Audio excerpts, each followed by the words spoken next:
give me some feedback on why I didn't get it? Sometimes what you're gonna hear is, you were too low. And that's gonna blow your mind. You're gonna be like, what do you mean I was too low? You were missing something, and you probably were. And if you do it for this price down here and everybody else is here, this is a gap that you're leaving on the table. You can up the ante up to this part, get just below the next guy, and still get the job. Pricing for sprinkler installation.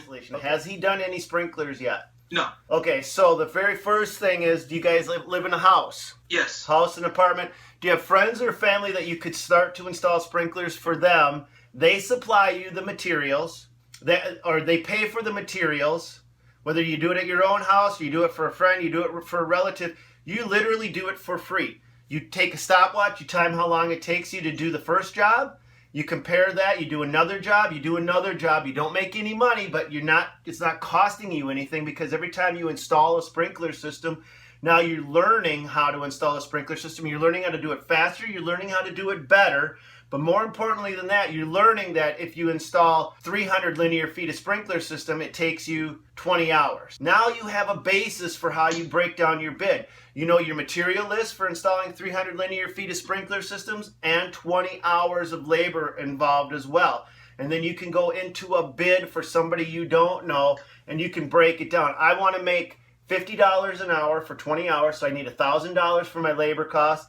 The materials for 300 linear feet of sprinkler system are around $250.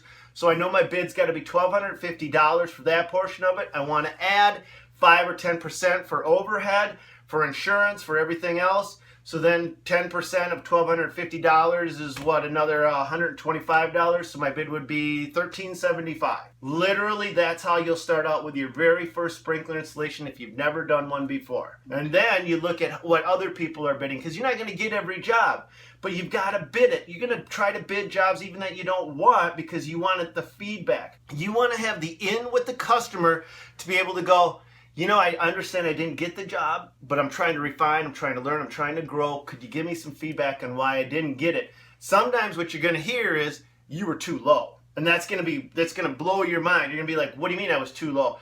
Well, you know, I had 2 other bids. The next bid for that same sprinkler was $1,800, and the other bid was $1,975. And you came in at $1,375. I feel like you were missing something, and you probably were. Okay? You probably were missing something. Saved your butt. The feedback now tells you that 300 linear feet of sprinkler system you were willing to install for $1,375 you didn't get.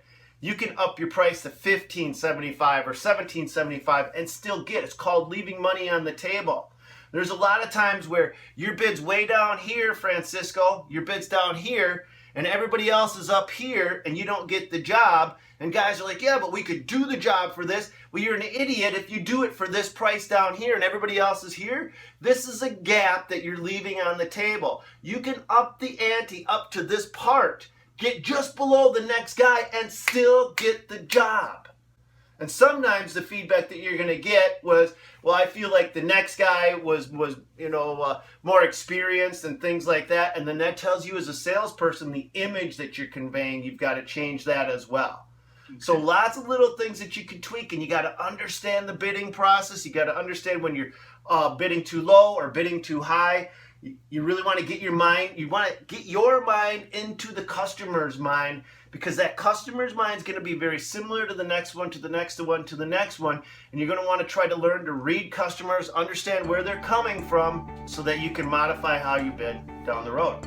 Does that help out? Yes, it does. Thank you. All right. Good deal. Do we have a third question? This is the last question you had is pricing, grading. Is it per square foot? Is it for grading? Oh, grading, yes. Grading. So the grading, such as skid loader, grading as in, what are we doing? There's lots of different gradings we're talking about.